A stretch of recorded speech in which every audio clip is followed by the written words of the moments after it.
volta. Nosso segundo momento. Tivemos alguns probleminhas na conexão aí no primeiro momento e esperamos estar melhor nessa segunda etapa aqui. O pessoal tá voltando. Isso aí, gente. Raquelzinha já tá vindo de novo. Vamos lá. Chamar a Raquel para dentro. A gente vai dar aqui continuidade ao nosso papo. Tem um monte de pergunta e de comentário legal aqui chegando. Raquel. Eu vi um comentário falando dos estímulos sonoros na vida intrauterina. Foi o único que eu legal. captei. Tá, deixa o pessoal ir voltando. Se não era... A Carla, a Carla, ela tá buscando as perguntas e mandando aqui para mim. Então, a gente faz essa dupla aí, porque aí a gente consegue... Auxílio luxuoso. Isso, consegue... Então, olha só, pessoal, a gente teve aí um primeiro bloco, né, onde a Raquel trouxe pra gente questões super importantes do desenvolvimento infantil, especialmente ligada à questão da linguagem, né, e da importância da oralidade, da gente fortalecer o espaço da escuta. E a gente continua aí nesse nosso papo, no segundo bloco. Tá. Melhorou o som da Raquel. Acho que o pessoal tá dizendo que melhorou aí. Acredito que esteja melhorando mesmo. Então, Raquel, acho que você pode começar falando sobre essa questão aí da vida intrauterina aí, como você captou essa questão aí. O que eu entendi se a gente não deveria valorizar ou se isso não é considerado. É sim, tá? Para quem fez a pergunta, é claro que né? O cérebro, quando a criança está em intraútero, o sistema auditivo, ele já está em desenvolvimento e ele já consegue captar determinadas ondas sonoras. Por conta do ambiente aquoso da gestação, essas ondas elas ficam um pouco distorcidas, né? É a mesma coisa se a gente estiver embaixo da piscina e alguém falando do lado de fora. A gente ouve aquela coisa meio assim distorcida, porque o bebê está num ambiente cheio d'água. Mas percebe sim, e a condução no meio aquoso, ela é mais favorável para sons mais graves. Então, mamães, sinto muito, mas a percepção da voz do pai é mais bem recebida pelo sistema auditivo intrauterino do que a voz materna. Entendeu? Ouvida, hein? Olha aí, papais, a importância dos pais aí nisso, ó, tá vendo? Sim. Porque esse ambiente fala. Eu vou ler a pergunta. Não respondi, acho que respondi. Eu vou ler essa pergunta aí, ó. É a Vera que colocou, ó.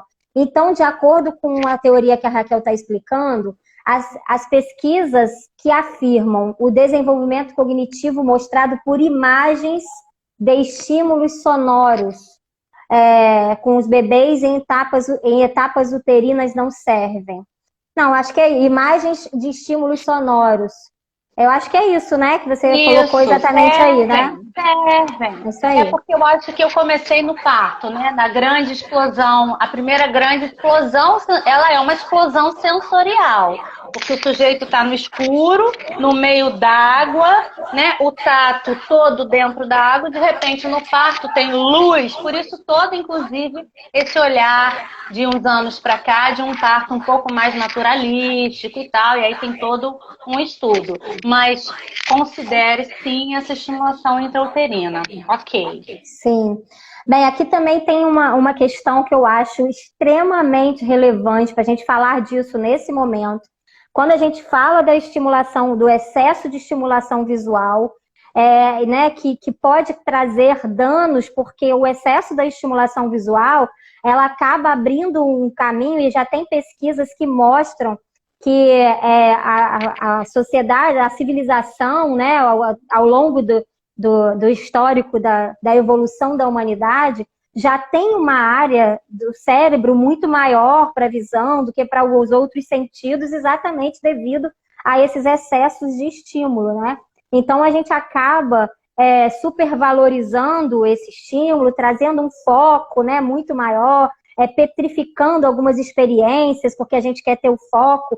E aí, nisso tudo, né, pensando nas nossas crianças e nesse momento em que a gente está vivendo, a gente queria que você falasse, é uma pergunta aqui, dos agravantes dessa superexposição às telas, que é algo que está, assim, não só, acho que anterior à pandemia, isso já vinha acontecendo por conta exatamente dessa estimulação excessiva, mas agora, então, isso ficou muito mais grave, as crianças em casa estão tendo, né, como é que isso age também, inclusive no desenvolvimento da oralidade, né? Isso ajuda, porque tem gente que fala assim, o meu filho fala muito bem porque assiste um monte de desenho, então ele repete aquilo tudo e ele tem uma linguagem boa por causa disso.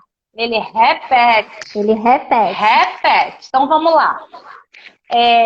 Isso é um momento sócio-histórico-cultural que nós estamos vivendo, né? Muito além da pandemia, naturalmente. Né? Um advento desse avanço todo tecnológico tão rápido em relação ao tempo, né? A gente é a primeira geração que viu coisas surgirem e sumirem numa velocidade absurda. Fita cassete não existia quando a gente nasceu e continua não existindo e a gente ainda está viva, né?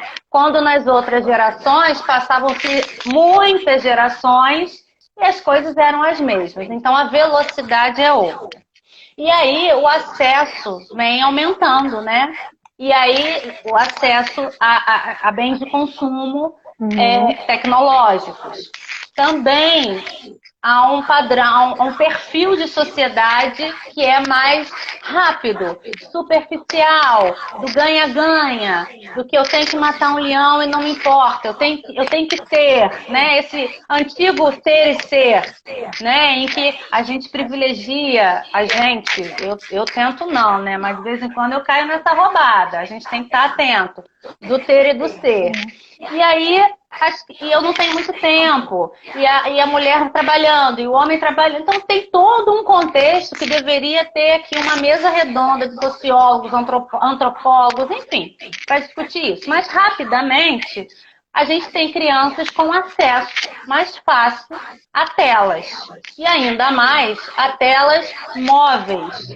Porque até então, na minha época, eu tenho 45 anos, a tela que tinha era da televisão, desse tamanho preto e branco.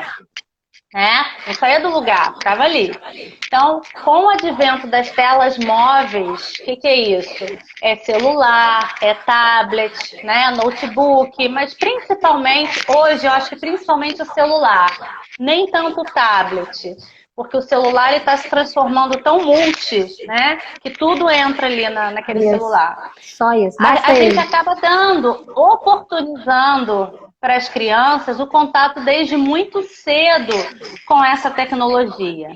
E aí, é uma tecnologia rápida, visualmente, olha de novo o visual na preponderância, visualmente interessante, com pouco movimento manual, porque eu não preciso de movimento de pinça, eu preciso só aprender, eu só preciso apontar.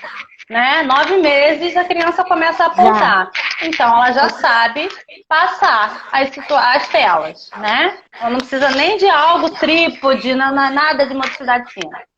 E aí, as crianças tão pequenas, a gente está falando tudo de sensorialidade, entradas de canais sensoriais. Isso tudo é multidimensional, né? É tridimensional. A criança precisa do contato, precisa do concreto. Ela pega um objeto, ela roda, ela bota na boca, ela cheira, ela passa no corpo, porque ela precisa sentir tudo isso para se apropriar das características daquele objeto. E na tela? Como que acontece? Como não acontece isso?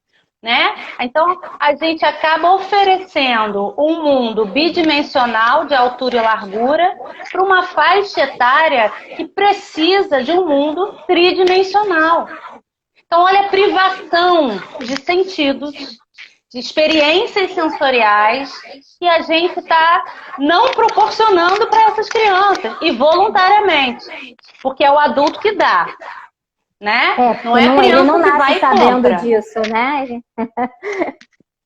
Nós é que entregamos para a criança e muitas vezes para o nosso bel prazer, para o nosso descanso, para a nossa não apurrinhação, para a criança comer. Aí veja, a criança come olhando a tela, não consegue comer se não tiver com a musiquinha. Como assim? De novo, a sensorialidade. Como é que tá? Percepção gustativa, temperatura, textura, amargo, doce, salgado, azedo. Nem percebe, porque ela está visualmente conectada com a tela. Então, isso causa, sim, em excesso, um atraso de linguagem, não é só de linguagem, tá?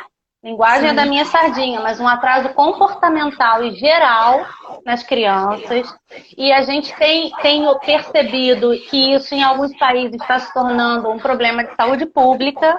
Não é à toa que países como os Estados Unidos, que têm um avanço tecnológico e um acesso absurdo, isso já é um problema de saúde pública, porque a gente está gerando uma faixa, né, um grupo de crianças, uma nova geração de crianças com atrasos motores, porque quem vai preferir pular corda, pular não sei o que, subir não sei o que, se está parado numa tela?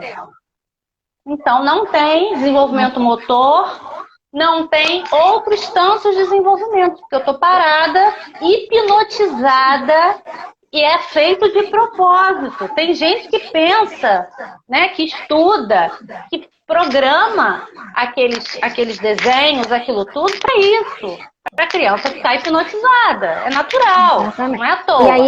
E aí entre um e outro coloca a propaganda de um brinquedo, né, para comprar. E aí entre um e outro tem lá um apelo, assine aqui. Mensagem subliminar. Né? Exatamente. Exatamente. E aí, quando fala porque ele está falando, né? Ele ouve a musiquinha e ele começa a falar. E aí você falou, ele começa a repetir. Repetir, sim. Se eu ficar assistindo um vídeo de alemão todo dia, um pouquinho, eu vou aprender a falar o alemão. O que significa, eu não faço a menor ideia. Mas eu vou repetir, porque eu vou começar a olhar a boca. E aí eu vou repetir. É essa a linguagem que a gente quer? Pelo amor de Deus, gente. Né? Gente, o que a Raquel está trazendo é sério demais. É sério demais isso tudo, né, Raquel? Porque, assim, a gente não pode desconsiderar, vou fazer uma pequena pausa aqui na sua fala, até porque, assim, pode ser que algumas pessoas estejam até pensando, de uma certa forma que a gente está não desconsiderando, ou desconsiderando a realidade dos fatos, que de fato as crianças estão imersas numa cultura tecnológica. Isso é fato, é dessa geração, a gente não vai negligenciar isso, né? Não é isso que a gente está falando. A gente está falando dos excessos e das faltas, mas tudo né? É seu tempo. Tudo a seu tempo e nesse tempo regulando a quantidade desse tempo, né? A Sociedade Brasileira de Pediatria, a partir das sociedades de outros países da América do Norte, da Europa, eles preconizam tolerância zero a telas de 0 a 2 anos. Tolerância zero. Porque a gente está falando dessa faixa etária que é sensório-motora. Então, é saúde pública sim, porque nesse momento ela deixa de experimentar coisas fundamentais que servem de base para todo o iceberg de desenvolvimento, né? A base daquele iceberg de todo o desenvolvimento dela, em contrapartida com uma tela. Aí depois de 2 anos eles sugerem 1 horinha, aí eles têm toda uma gradação de tempo e com supervisão do adulto, com filtros para saber o que a criança pode A Sociedade Brasileira a Sociedade Brasileira de Medicina tem um documento, a Sociedade Brasileira de Pediatria, na verdade, tem um documento que é fácil de achar nos sites aí, que trazem todas essas referências, né? O que é bom, o que considerar, ou seja, é um documento que não desconsidera a existência dessa realidade na vida das crianças, mas mostra um equilíbrio, né? E aí eu quero chamar muita atenção, porque a gente tem aqui basicamente educadores e tem gestores também de escolas, e muitas vezes a gente quer mostrar gente, a gente já tem essa invasão nas casas. Então, vamos pensar que o espaço, ampliar essas possibilidades, né, de sentidos das crianças na escola. E a gente vê cada vez mais os espaços da escola também sendo tomados por esse excesso de tecnologia. Algumas pessoas acham o máximo tem televisão em todas as salas. Sabe, se isso não for usado de uma maneira moderada, né, a gente acaba estimulando isso. Não estou dizendo que não tem o seu valor, tem sim, tem espaços, né, e momentos para isso, mas precisa ser considerado isso. E olhar para o espaço todo da escola e perceber se esse espaço promove a sensorialidade das crianças, promove o contato com todos esses sentidos, em todos os sentidos. Desde a questão de uma organização prévia, até pensar nos tempos que a criança fica dentro da sala ou no quintal, como é que é esse quintal, tem areia, tem terra, porque de um tempo para cá a moda é cimentar a escola toda, a moda é colocar tudo de plástico para as crianças não se machucarem, é ter pouco sol para as crianças, ou seja, é ar-condicionado em sala trancada. Então, é urgente a gente pensar em espaços que promovam esse contato com todos os sentidos, inclusive dando esse espaço que necessita ter o espaço da audição também. Deixa eu trazer aqui uma... É uma pergunta... que os espaços... Eu sem querer acabei falando sobre uma pergunta que eu li agora, né? Será que a escola deveria usar essas telas em seu cotidiano? Era uma pergunta e eu acabei falando sem nem ter escutado, né? É para a gente repensar mesmo como equilibrar isso, né? Porque eu vejo os espaços escolares acabam se artificializando.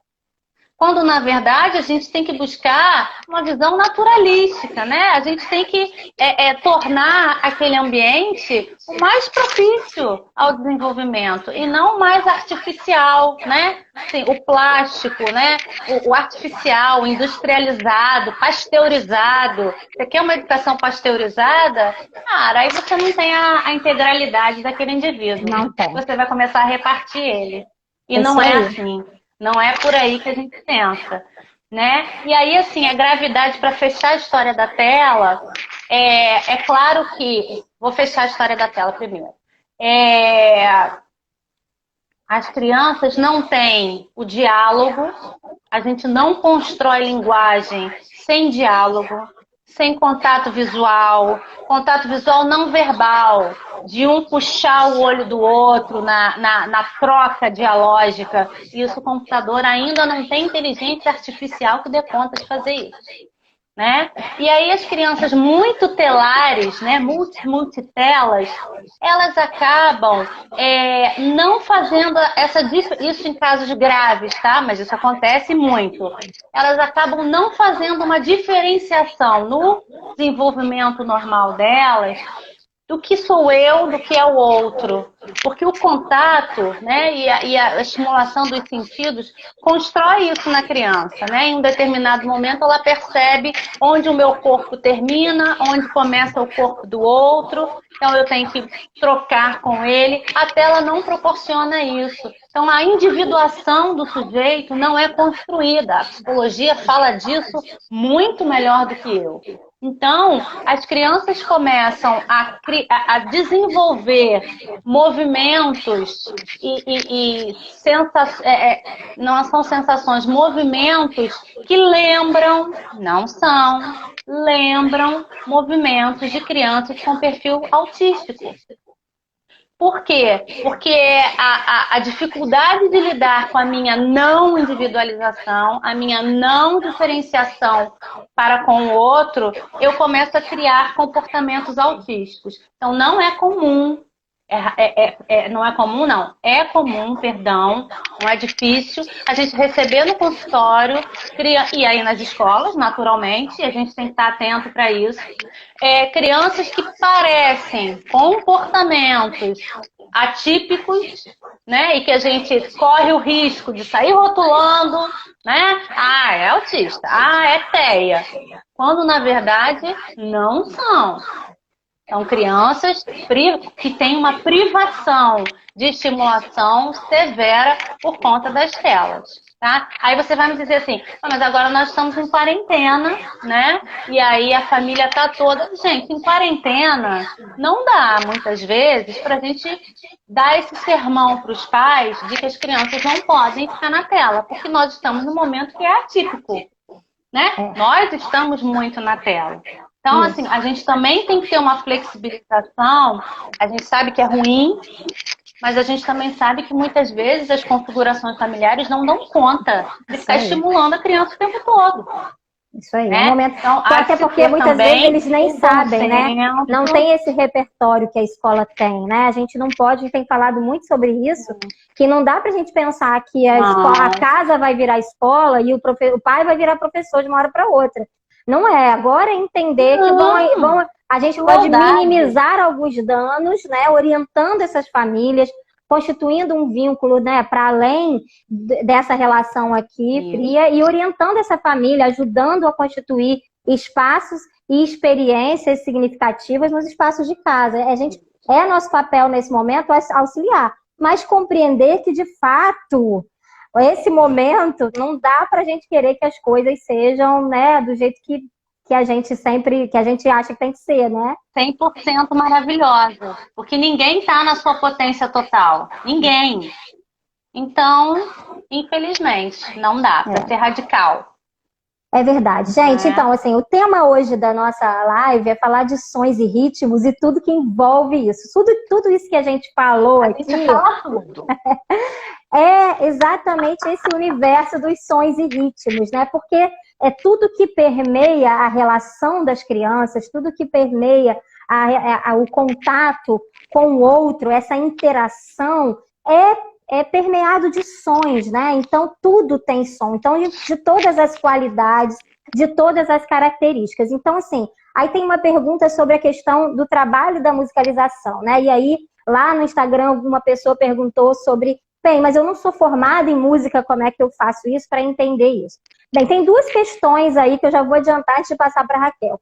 Primeiro que, assim, que eu preciso muito defender, também puxar a sardinha aqui para o nosso lado, que a gente defende a formação, e é preciso essa busca pessoal, gente. É preciso que a nossa formação inicial, ela não vai dar conta de tudo isso que a gente está falando aqui, de muitas outras questões.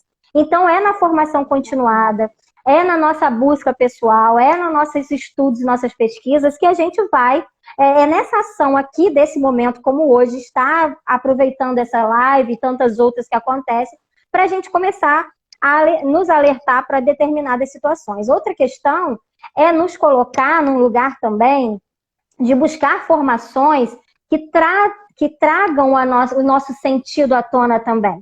Porque a gente, por muito tempo, vem buscando formação de instrumentalizar, de vai lá e dar uma lista de coisas para fazer com as crianças. Isso também, em algum momento, vai esgotar, porque a educação, a relação com as crianças é processual, é a vida em processo. Então, a gente precisa, como educador, estar sensível, abrir também os nossos canais de sensibilidade, entender como esses processos acontecem para a gente promover espaços como esse. Agora, é claro que ter um professor, né, um profissional da música dentro da escola, só iria engrandecer essa proposta, mas a gente não está dizendo de uma aula específica com um especialista só isso. Isso tem um grande valor, sim, porque essa pessoa vai ter conhecimentos que vão auxiliar, né, nesse processo da musicalização, que na verdade hoje em dia a gente nem trata muito como musicalização, é a percepção, é a experiência musical mesmo. Mas eu, como professor, posso, e aí eu queria que a Raquel trouxesse exatamente isso, como que deve ser essa minha postura como professor para utilizar essa relação toda da sonoridade presente no dia a dia, de forma lúdica, de forma brincante, para desenvolver as habilidades. E que habilidades são essas? Elas são importantes para quê? Então, a gente falou um pouquinho em relação à importância da presença e ausência de som, né? Então, são brincadeiras, são proporções. Quando a sala de aula, estou dando um exemplo bobo, a sala de aula fica do lado do refeitório, e aí tá batendo uma coisa no liquidificador. Alguém ouviu? Peraí, o que será isso? Alguém ouviu? Todo mundo ouviu? Alguém não ouviu? O que será isso? Vamos lá. Vocês acham que é o quê? Ah, eu acho que é batedeira. Ah, eu acho que é no liquidificador. Ai, tia, eu não sei o que é isso. Aí alguém que não sei o quê. Gente, isso é música. Porque é uma música não verbal de um instrumento, de um eletrodoméstico, ou é uma obra do lado de fora da escola, enfim. E aí instiga a criança, faz uma enquete. Você acha que é o quê?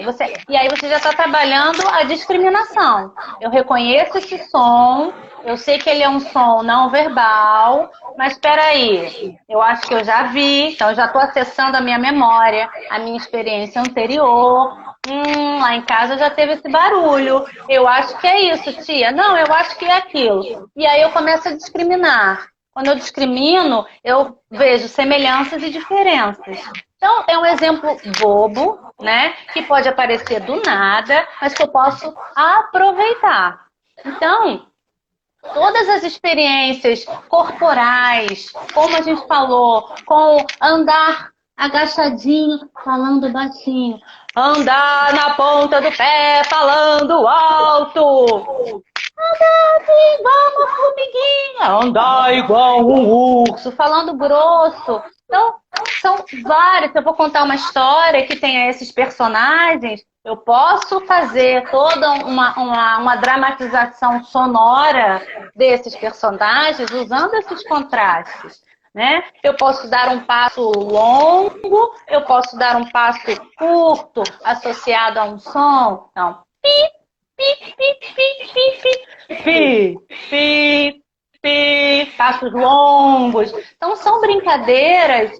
Eu não preciso ser um professor de música, eu não preciso saber tocar um instrumento. Quando a gente fala em música, a gente pensa logo em toda a conjuntura, né? Instrumento musical, voz boa, entonação. Não, gente. Claro, se tiver, beleza, eu sei tocar, eu sei bater na mesa, eu bato com os pés, eu bato com as mãos, com as partes do corpo, eu faço música com o corpo, eu faço música com um copinho de plástico, música com caixinha cheia de areia, cheia de feijão, cheia de arroz, sons diferentes. Isso tudo é música. Isso tudo está voltando a atenção da criança para esse estímulo auditivo. E eu estou refinando, né? E vai chegar um momento em que essas percepções elas já podem ser trabalhadas de maneira consciente. E aí a gente dá um salto. Eu não sei se eu respondi, tá, Fabi? Mais ou menos. É por aí? É. E aí chega um momento em que a criança já está num desenvolvimento linguístico e auditivo, em que a brincadeira ela já começa a poder ser assim, eu uso a linguagem para brincar com a linguagem. Então, por isso, habilidades metalinguísticas, que é a famosa consciência fonológica. Né? Eu já tenho uma linguagem tão bem desenvolvida, eu já me apropriei de todas essas qualidades sonoras que me cercam, de intensidade, de frequência, de duração, e aí eu começo a perceber e a analisar a minha própria fala. Então, a criança com 4 anos, tá? A gente não precisa, isso acontece, se bem estimulada, né? Isso. Ok. Com 4 anos, a gente fala 3 palavras, ou pega 3 objetos. Uma cadeira, Agora a pessoa tem que lembrar, né? As palavras que rimam. Uma cadeira. Meu Deus, não sei. Pode ser uma janela, chaleira, pode ser uma janela, uma panela. Pode. Muito obrigada. Isso. Uma panela, uma janela e uma borracha. Uma flanela. Uma borracha. Isso, uma borracha. E aí, qual é o nome? Vocês sabem o nome? Ah, eu sei o nome, eu tenho lá em casa, tenho aqui, não sei o quê, papapá, beleza. Agora vamos prestar atenção no nome, ó.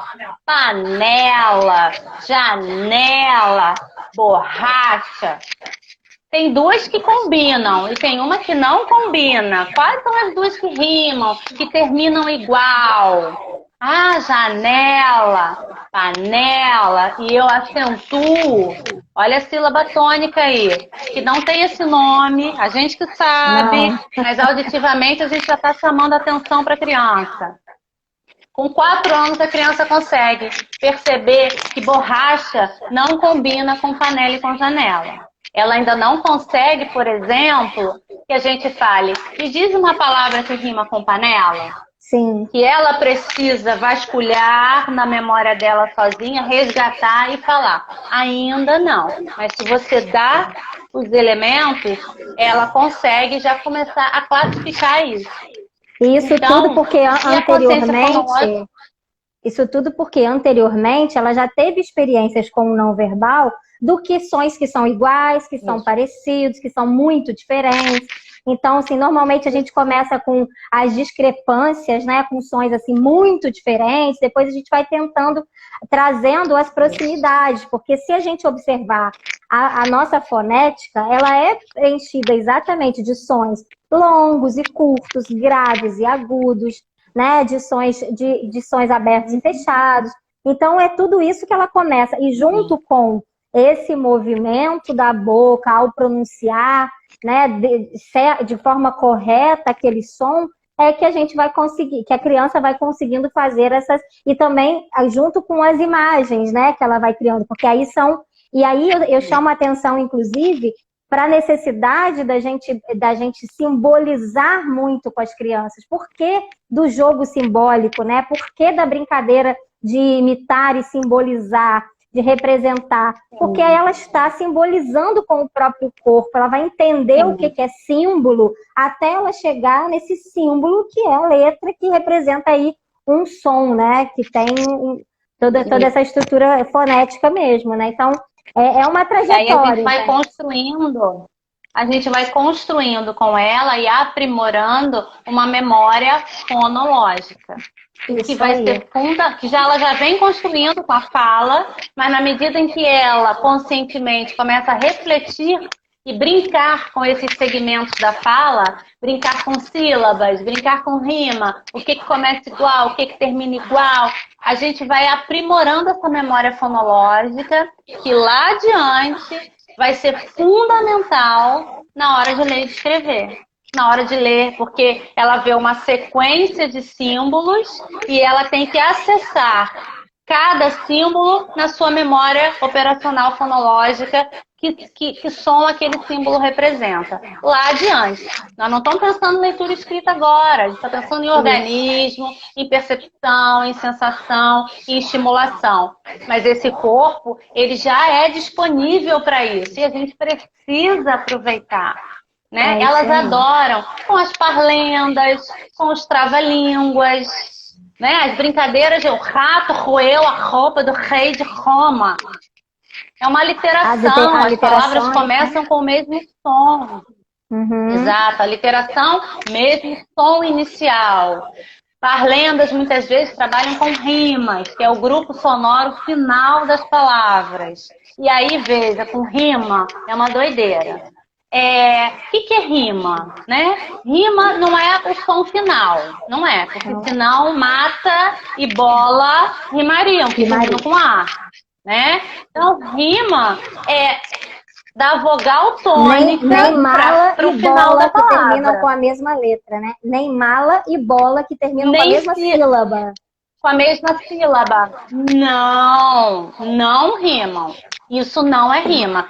Mala e bola são duas palavras que têm a mesma sílaba final igual, né? Mesma sílaba final igual. Aí sim. Agora a rima não. Porque a marcação de rima é de sílaba tônica.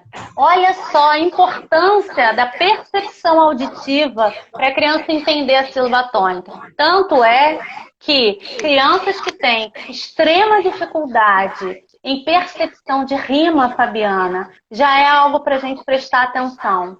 Já é algo para a gente olhar com cuidado, estimular, investir nesse processo de percepção auditiva da rima. Porque a dificuldade com a percepção de rima, ela é um fator de risco para os transtornos de linguagem escrita. Olha, e é tá um vendo? fator de risco que a gente pode observar na educação infantil. Tá? Isso aí. Então, Ou é seja, algo que está Raquel, nas nossas mãos muito antes. muito antes, né? Eu queria dizer exatamente isso, assim, o seu trabalho na educação, com a formação dos professores, né, com o acompanhamento nas escolas e com a orientação também às famílias, é exatamente para vocês tentarem, enquanto terapeutas, né, evitar a chegada de crianças de formas desnecessárias, né? Sim. Então, se a educação fizer... É promoção de saúde. Promoção de saúde, exatamente. A gente pode, né, a escola, nós educadores, a gente tem muitas coisas em mãos que a gente deve fazer, é nosso papel, esse desenvolvimento integral, é nosso papel olhar para as experiências que a gente está oferecendo para as crianças e perceber se isso de fato é aquilo que ela precisa, se de fato aquilo é significativo para o desenvolvimento dela, não para atender uma demanda da minha necessidade, e sim da necessidade das crianças, né? Uma ansiedade, muitas vezes, das famílias por respostas rápidas a desenvolvimento, né? Que isso mostra que eu sou melhor professor ou pior professor, porque a criança sabe mais ou menos, se a gente não perceber o caminho, né? Como é que foi esse processo. Então, a gente está aqui hoje exatamente falando de um processo que deve ser respeitoso com a criança, com esse seu desenvolvimento. E eu queria que você usasse esse tempinho aí para você finalizar, deixar a sua mensagem aí final. A gente agradece um monte de conhecimento. É muito bom, a gente ficaria aqui mais tanto tempo. Uma pena que hoje a internet não está ajudando. Mas a gente marca um outro encontro com a Raquel para falar um pouco mais sobre isso, que a gente gosta mesmo, né, Raquel? Tem muita coisa. Eu agradeço, só tenho a agradecer, é uma delícia conversar com a Fabiana e com o grupo, porque quem está aqui está na mesma vibração, né? A gente tem certeza que tem a mesma percepção da infância, né? Da importância da infância. E eu só tenho a agradecer e coloco a fonoaudiologia educacional sempre à disposição para a promoção de saúde infantil. Né? O ideal, assim, qual é o meu sonho de consumo? Meu sonho de consumo é que não chegassem crianças no consultório desnecessariamente. Esse é o meu sonho de consumo. Parece até contraditório, né? Porque tem gente que fala assim, pô, mas tu não vai ganhar dinheiro no consultório? Não, esse dinheiro para mim é sujo. Esse dinheiro eu não quero ganhar. Porque essa criança não precisaria estar aqui se ela tivesse tido um bom desenvolvimento, estimulação familiar, escolar, enfim, ao longo da primeira infância dela. É claro que a gente tem questões que são biológicas que precisam de um olhar clínico, óbvio, e é para essas que a clínica foi feita. Mas para todas as outras, o espaço de aprender é aonde? É na escola. Então, todas as questões relacionadas à aprendizagem, no meu ver, precisariam ser... A gente precisa se debruçar e pensar em soluções dentro do espaço da escola. Por que muitas vezes essa criança está com uma característica, uma coisa tá meio estranha? Encaminha. Peraí, gente. A gente já esgotou? A gente já olhou essa criança por todas as perspectivas? Já virou de ponta cabeça? O que a gente não fez? Né? Porque é muito cômodo você simplesmente entregar para o outro. Ah, mas é muito cruel, né, com essa infância. Então, vamos fazer da escola um lugar de potência de desenvolvimento. Isso é nosso papel, Raquel. Nossa, você agrega demais, você traz, assim, olhares muito importantes. E, assim, acho que dá uma sacudida, né, gente? Na gente. Acho que todo mundo sai daqui hoje, assim, meio sacudido, né? Porque é assim mesmo. A gente precisa dessas sacudidas para a gente olhar a nossa volta ver quanta coisa a gente pode fazer. É claro que a Raquel está aí disponível, ela está lá na clínica, no Espaço Conviver, na Casa Conviver, com tantos outros especialistas também. É claro que ter os profissionais, né, esse apoio dos profissionais especialistas é muito importante. A educação, muitas vezes, a gente sozinho também não dá conta de tudo. Tem momentos em que a gente precisa, sim, mas até para nos dizer essas coisas que a gente está ouvindo aqui. Não, mas vocês podem fazer isso, né? Eu estou aqui para dizer que vocês, e para encorajar os profissionais, porque a formação na escola é o caminho para isso, né? Estar junto com outros profissionais, sim, estar junto olhando para a sua prática, olhando para as suas necessidades e perceber o que eu posso melhorar naquilo. Então, assim, o nosso caminho aqui... Não é transformar... Não é transformar o professor em fonoaudiólogo, se eu não me fiz clara, de modo algum. É potencializar esse olhar desse professor dentro do fazer pedagógico. Isso. É o nosso espaço, é o nosso lugar mesmo, não é ocupar outros lugares, nem outras pessoas ocuparem o nosso, é fazer a nossa parte, mas pela criança. E é esse mesmo o nosso intuito. A gente espera colaborar muito com a formação de vocês. Agradecer a Raquel por essa aula incrível que a gente teve aqui. A gente quer mais. A gente volta, sim, com a Raquel em outro momento para a gente conversar mais. E aí eu vou deixar aqui, de novo, esse toque aqui das formações que a gente tem buscado trazer nas lives, né, para ampliar esses olhares sobre o que a gente precisa. Não é falar muito do mesmo, é falar daquilo que a gente ainda precisa muito, que é esse espaço de uma educação mais sensível, que é o espaço de uma educação mais sensorial e de uma formação de professor também com o olhar sensível. E é para isso que a gente está aqui. A gente deixa mais uma vez aí um recadinho sobre o nosso curso Imaginação e Criatividade na Infância, que vai tratar desses processos criativos, que vai tratar desses processos, desses espaços também da escola, na sensorialidade, no desenvolvimento de espaços mais sensíveis para as crianças e, principalmente, essa formação nossa, que nós, professores, precisamos para reanimar esse nosso ser poético, esse nosso educador sensível. Então, quem tiver interesse em participar com a gente do curso, o link está na bio, começa em outubro, né? São 4 encontros em outubro, e a gente queria muito conhecer vocês mais de perto, olhar olho no olho. Quem quiser, tiver interesse, a gente vai ter o maior prazer de estar com vocês. Raquel, não tenho nem obrigada, daria conta de agradecer esse momento, essa sua disponibilidade e, assim, principalmente matar um pouquinho da saudade dos nossos encontros. Eu e a Raquel fizemos os Sons e Ritmos, né? De fazer uma ciranda. Vamos fazer uma ciranda, né, Raquel? A gente fez muitas rodas, muitas cirandas. Trabalhamos uns 2 anos aí nessa formação Sons e Ritmos, que foi, assim, para mim, um grande marco na minha formação também, poder estar com a Raquel nesse projeto. Obrigada por me deixar reviver esse momento aqui com você. Gente, muito obrigada por vocês. Agradeço a vocês também. Um monte de gente conhecida aí, dando oi. Beijo para todo mundo. Ó, sigam lá, Casa Conviver. Quem não conhece, né, Raquel? Segue lá também. Acompanha o trabalho da Casa Conviver, que é muito legal também. Semana que vem tem mais live. A live da semana que vem, a gente vai trazer uma pessoa uma pesquisadora das artes, da educação estética, que é a Vilma Silva. E ela é do Calor e Ateliê, e a gente vai falar desse espaço do ateliê como um espaço de aprendizagem. Então vai ser muito legal estar com vocês aqui também. Quinta que vem, às 19 horas, a gente se encontra aqui. Fica atento aí à divulgação da semana, tá bom? Tchau, gente. Obrigada por mais essa hoje. A gente se vê em breve, quinta que vem. Tchauzinho, pessoal. Tchau, Raquel. Tchau, tchau. Tchau.